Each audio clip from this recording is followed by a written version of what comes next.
Ito na po yung update ng sitaw namin, gumagapang na siya, may mga bunga na din po, nakakatuwa at nakasurvive din siya ng leaf spot. Gusto ko lang po i-share sa inyo.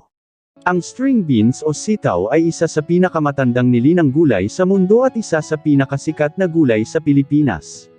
Ang mga string beans ay maraming nalalaman at isang magandang mapagkukunan ng mga bitamina, mineral, at antioxidant. Ito ay isang masustansyang pandagdag sa ating pagkain kung blanched, ginisa, o kahit na mula sa lata. Ang pinakasikat na pagkaing Pinoy na gumagamit ng sitaw bilang sangkap ay ang adobong sitaw.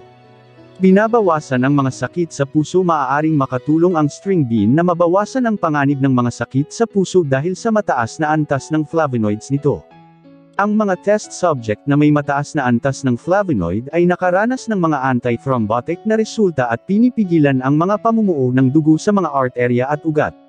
Ang pagsasama ng string beans sa iyong dieta ay maaaring makatulong na mabawasan ang mga sakit sa cardiovascular, atake sa puso, at mga stroke na karaniwang sanhi ng thrombotic activity. Namamahala sa diabetes ang isang pag-aaral sa mga pagkaing halaman sa Central Food Technological Research Institute sa India ay nagsasabing ang string beans ay isa sa mga gulay na kilala na may tiyak na hypoglycemic na impluensya sa mga pasyenteng may diabetes. Ang mga likas na regulator ng diabetes ay bihira, kaya ang koneksyon ng string beans at mga katulad na halaman sa kontrol ng diabetes ay magandang balita para sa marami. Pinapalakas ang immunity. Ang posibleng pagkakaroon ng iba't ibang immune system boosting antioxidant sa string beans ay kilala. Ang mga antioxidant ay mga kapaki-pakinabang na compound sa ating katawan na naghahanap ng mga mapanganib na free radical bago sila magdulot ng sakit o pagkasira ng tissue. Ang string beans ay maaaring maging isang magandang source ng carotenoids at flavonoids. Ang mga carotenoid ay matatagpuan sa green beans na naglalaman ng mga antioxidant tulad ng beta-carotene at lutein, habang ang flavonoid ay naglalaman ng mga pangunahing antioxidant tulad ng quercetin, kaempferol, epicotecin, at catechin na maaaring iugnay sa pagbabawas ng kalubhaan ng mga stroke. Kinokontrol ang digestive function. Ang mataas na fiber content ng string beans ay maaaring positibong makaapekto sa digestive system, nagpapagaan sa proseso ng pagtunaw, at nagtataguyod ng pagdumi, na maaaring mabawasan ang stress sa mga dingding ng bituka. Sa pamamagitan ng pag-iingat ng sapat na fiber sa ating mga dieta, mapapawi natin ang ilang partikular na issue sa pagtunaw tulad ng paninigas ng dumi, almoranas, ulcer, at sakit na acid reflux. Sa isang normal na 110 gramo na paghahatid ng string beans, maaari kang makakuha ng 15% ng pang-araw-araw na inirerekomendang halaga ng hibla. Pangangalaga sa mata. Ang mga carotenoid na matatagpuan sa string beans ay maaaring maiwasan ang macular degeneration at maaaring maiwasan ang anumang stress sa panloob na paggana ng mata. Pagbutihin ang kalusugan ng buto. Maaaring sagana ang mga string beans sa bitamina K, calcium, at silicon.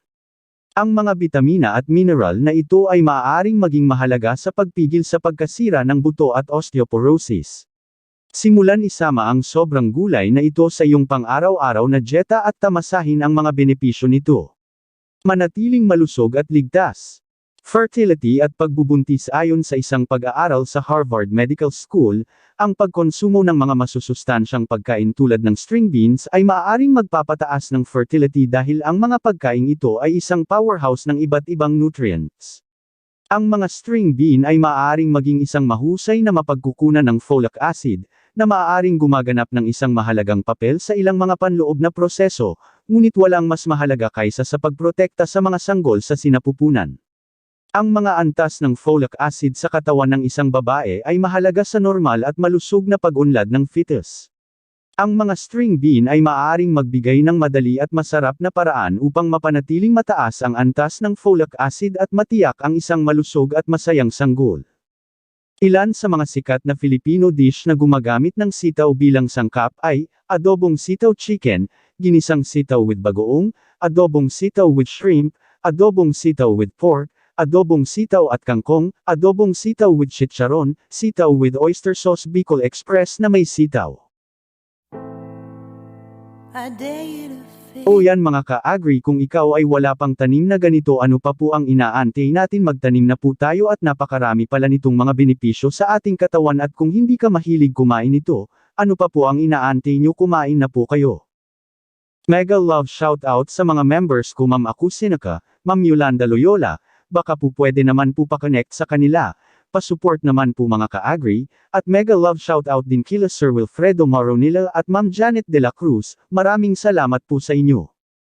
Mega love shoutout din sa lahat YT Sisters, Kaapo, Team Palangga, Team Mangyan, YT Friends. Maraming salamat po sa lahat.